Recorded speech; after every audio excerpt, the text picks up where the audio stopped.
To you, it's the simplest thing in the world. You reach out, you run your hand through that soft fur, you wait for the purr. You call it petting. And you believe, all the way down, that what you're doing is love.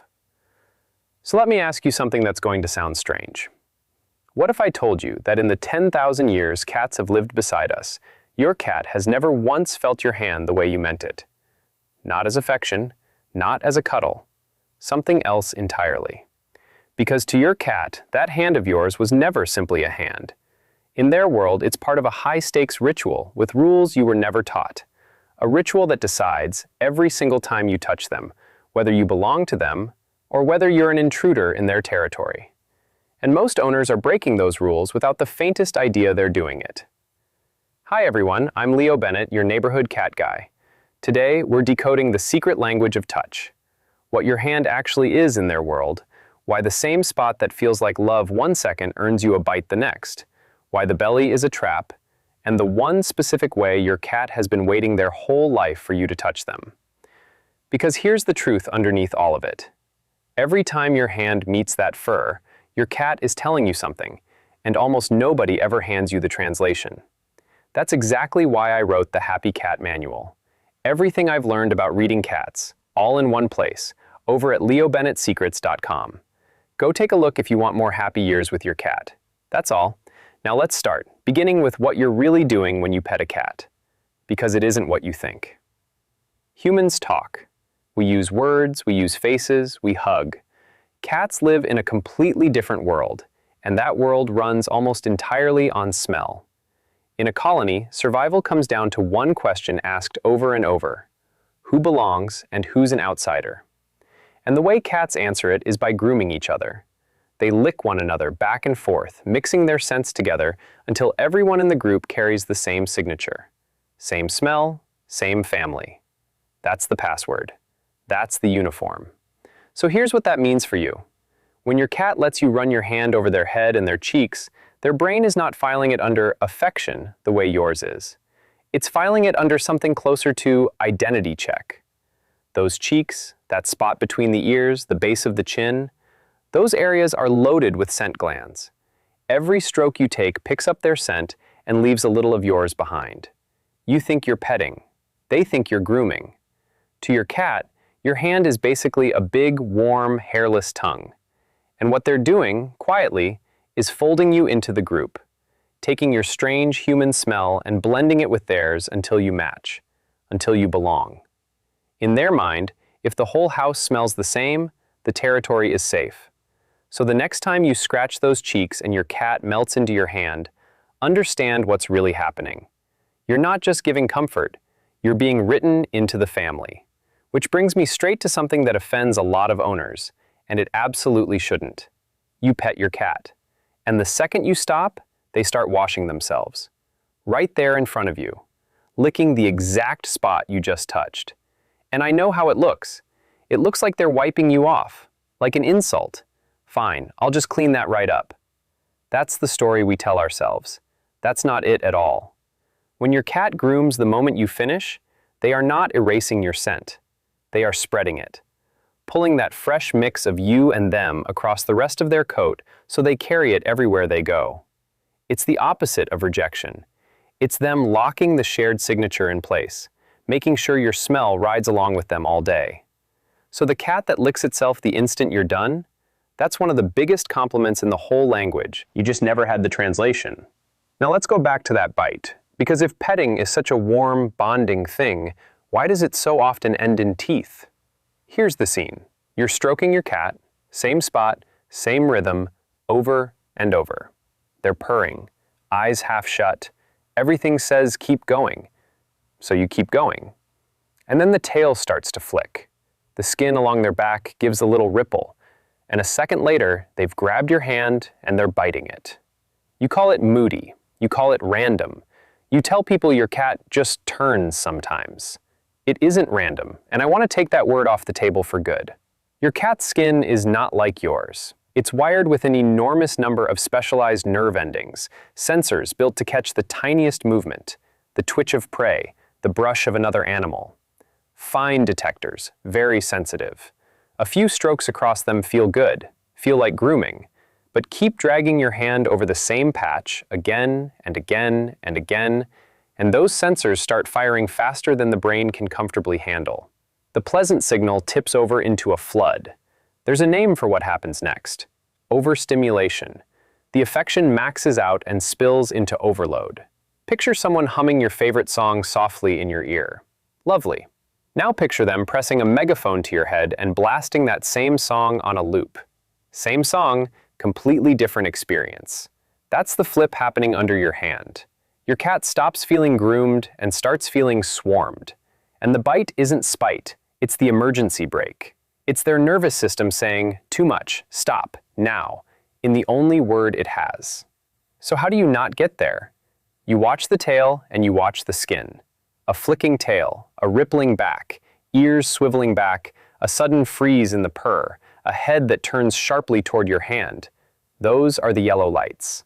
Every one of them is your cat saying, "I'm near my limit," before it ever says it with teeth. When you see them, you lift your hand. You don't wait for the bite to tell you. You stop a few strokes early, every single time, and you keep it short and sweet. Leave them wanting more. That's the whole trick. And I'll tell you, the owners who get bitten the most are almost always the gentlest, most loving people I meet. That's the cruel part. They love the cat so much they don't want the moment to end, so they keep going and going, past the yellow lights, all the way into the red. The bite feels like it came from nowhere because they weren't watching the tail.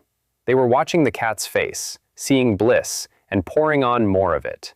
Less really is more.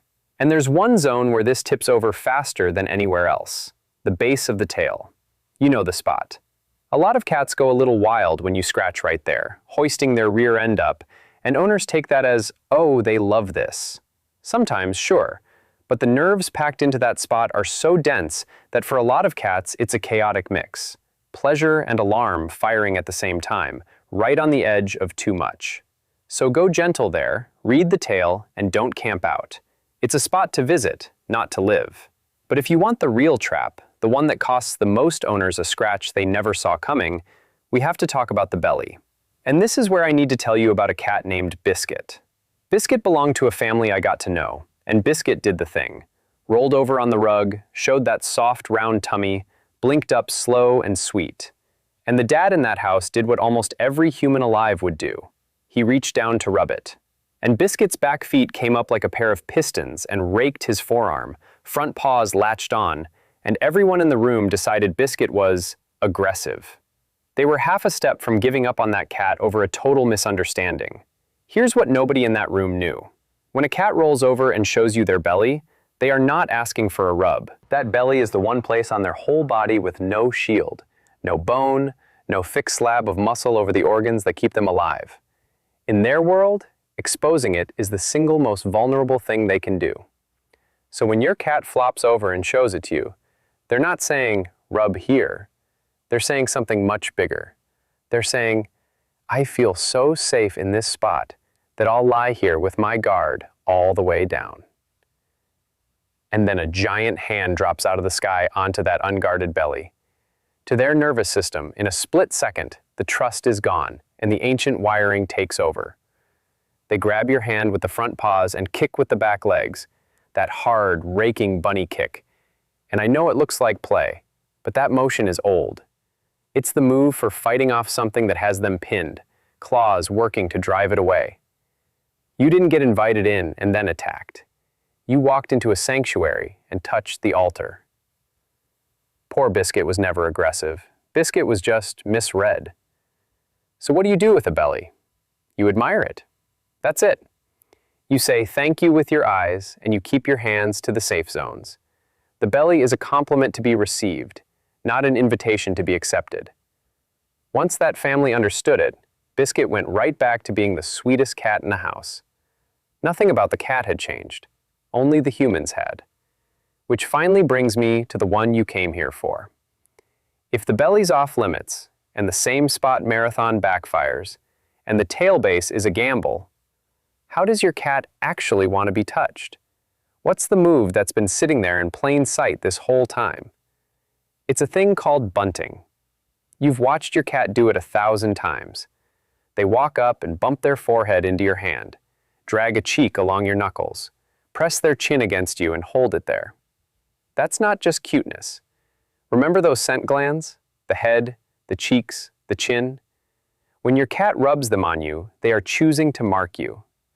They are running the whole bonding ritual on their terms, in the exact spot they want, at the exact pressure they want. And that phrase, their terms, is the entire secret. The single biggest shift you can make is to stop being the one who reaches. Stop swooping in from above. Instead, become the landmark. Put your hand out flat and still, a little way from their face, and then do nothing. Let your cat close the gap. Let them decide which part of their face to press into you and how hard. When you let the cat drive, you hand them control of the whole exchange, and control is the thing a cat values most in the world. Do that, and you'll feel the difference. The tension drains out of them. The guard drops. There's no flicking tail, no warning ripple, because nothing is being done to them.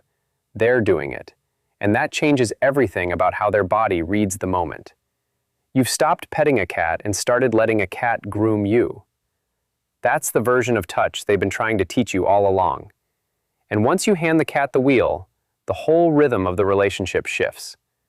A cat who's never forced into contact starts seeking it out more, not less, because now your hand is a safe place instead of a thing to brace against.